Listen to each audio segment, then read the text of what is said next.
तो भाई बात खत्म है। ये मूवी को आपको अभी ही देखना चाहिए क्योंकि ये मूवी नहीं है, एक ऐसी कोशिश है जिससे इंडियन सिनेमा को एक नया स्टैंडर्ड मिला है। मेरी मानो तो नाग अश्विन जो कि इस फिल्म के डायरेक्टर है, उनकी कोशिश, उनका विजन बहुत लोगों को हैरान कर सकता है कि आखिर एक बंदा जिसके पास इसके पहले कोई भी बड़ा प्रोजेक्ट नहीं आया, उसने अपना विजन दिखा के सबको चौंका दिया है। खासकर कि मुझे, आज तक हमने बहुत सारी हॉलीवुड डिस्टोपियन मूवीज देखी हुई है, तो मैंने सोचा कि कल्कि 2898 AD के मेकर्स हमें ऐसा क्या ही दिखाएंगे जो हमने अब तक देखा ना हो। और बस यहीं पे मैं मात खा गया कि कोई आखिर उससे ज्यादा हमें क्या ही दिखा सकता है। लेकिन भाई मूवी ने मुझे इतना सरप्राइज किया कि मैं क्या ही बताऊं। जब मैं थिएटर में बैठा तो पहला ही सीन देखकर मेरे होश उड़ गए थे। तब मुझे लगा कि यहाँ पे मैं गलती कर रहा हूँ, मुझे इस मूवी को कम नहीं आंकना चाहिए था। आप मानो या ना मानो, जितना हमें ट्रेलर में दिखाया गया है वो तो मूवी का 10% हिस्सा भी नहीं है, क्योंकि मूवी हमसे इतना कुछ छिपा के रखती है। बात करें कहानी की तो ठीक 6000 साल बाद दुनिया अपनी ही करतूतों की वजह से आज खत्म होने की कगार पर है। उसी में एक शहर है जिसे मूवी में सबसे पहला शहर और सबसे आखिरी शहर भी कहा गया है, जो है काशी शहर। ये एक ही शहर है जो आखिर तक बचा हुआ है। अब उसी शहर में एक बाउंटी हंटर रहता है जो कि होते हैं हमारे प्रभास, जिनका सिर्फ एक ही सपना होता है कॉम्प्लेक्स में जाने का। अब कॉम्प्लेक्स क्या है तो मैं आपको बता दूं, ये एक ऐसी जगह है जो कि ट्रायंगल शेप में होती है, जहाँ खाना पानी सब मिलता है और सब वहीं जाना चाहते हैं। लेकिन कॉम्प्लेक्स पे राज होता है सुप्रीम यास्किन का, जो कि हमारे कमल हसन होते हैं, जो अधमरी हालत में होते हैं। अब उन्हें जिंदा रखने के लिए कुछ प्रेग्नेंट औरतों पर एक्सपेरिमेंट करे जाते हैं, जिसमें उनको कुछ खास नतीजे नहीं मिलते। उसी बीच एंट्री होती है दीपिका पादुकोण की एज सुमथी, जो कि प्रेग्नेंट होती है और उनके पेट में खुद भगवान होते हैं। अब सुमथी वहाँ से बचा कर निकल तो जाती है, तभी एंट्री होती है अमिताभ बच्चन की एज अश्वत्थामा, जो उनको हर हाल में बचाते हैं, चाहे उसके लिए उन्हें किसी की भी जान क्यों ना लेनी पड़े। अब जब सुमथी को पकड़ने के लिए बाउंटी जाहिर की जाती है, फिर होती है फसट, जिसको देखकर आप अपना सिर पकड़ लोगे, क्योंकि उसके बाद आता है क्लाइमैक्स, जिसके लिए आप बिल्कुल भी तैयार नहीं होंगे। बात करें मूवी की तो जितना मैंने सुना है कि मूवी का फर्स्ट हाफ कुछ ज्यादा ही टाइम ले लेता है, लेकिन मैं ये नहीं मानता। जिस लेवल पर मूवी की कहानी है, ये सब चीजें दिखाना मूवी में जरूरी था।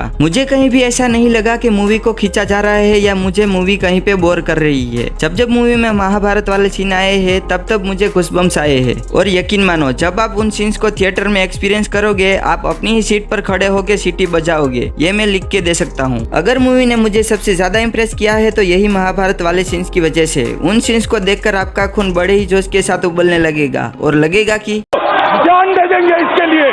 क्या बात कर रहे हो आप? यहाँ पर मैं नाग अश्विन की प्रशंसा करना चाहूंगा कि महाभारत वाले सीन्स को उन्होंने क्या ही इमेजिन किया है। उनके लिए एक सैल्यूट तो बनता है, और एक सैल्यूट तो अमिताभ बच्चन के लिए भी बनता है, क्योंकि अश्वत्थामा का रोल जो उन्होंने निभाया है वो शायद कोई यंग एक्टर भी नहीं निभा पाता। इतनी उम्र में भी जो एक्शन उन्होंने दिखाया है वो प्रशंसा के लायक है। अब आते हैं डार्लिंग प्रभास पर, जिन्होंने फिर से एक बार हमारा दिल जीता है। मूवी में बंदे की प्रेजेंस ही एक तूफान लाती थी। उनका लुक और उनकी बॉडी देखकर आप भी ये बोल दोगे कि ये बंदा परफेक्ट है, क्योंकि उनका सामना हर बार अश्वत्थामा से होने वाला है जो उनसे दुगने बड़े हैं। फिर भी प्रभास कभी भी कहीं भी अपनी कमी नहीं दिखाते। अब इससे हमें मूवी में थोड़ी कमियां भी देखने को मिलती है, जैसे कि मूवी में दिखाई गई गन्स, जो कुछ खास रियल दिख नहीं रही थी। गन्स को साफ सुथरा दिखाने की बजाय थोड़ा डली दिखाते तो और भी अच्छी लगती। मूवी का VFX और CGI ऑलमोस्ट सभी जगह बहुत ही अच्छा है, लेकिन कहीं कहीं पे आपको नोटिस हो जाता है कि यहाँ पे थोड़ी गड़बड़ है। लेकिन इन कमियों को हम अनदेखा भी कर सकते हैं कि आखिर उन्होंने एटलीस्ट कोशिश तो की हमें कुछ अच्छा दिखाने की। अगर हम ऐसी मूवीज को आज सपोर्ट नहीं करेंगे तो शायद भविष्य में हमें कुछ अच्छा देखने को ही ना मिले। आखिर में इतना ही कहना चाहूंगा कि ये मूवी हम सब का प्यार डिजर्व करती है, तो जाओ अपने परिवार के साथ, अपने दोस्तों के साथ और मूवी देखो। शायद फिर आपको ऐसा कुछ एक्सपीरियंस करने को ना मिले। मैंने भी इंजॉय किया, आप भी इंजॉय कीजिए। इसी के साथ मैं मिलता हूँ आपको अगले वीडियो में।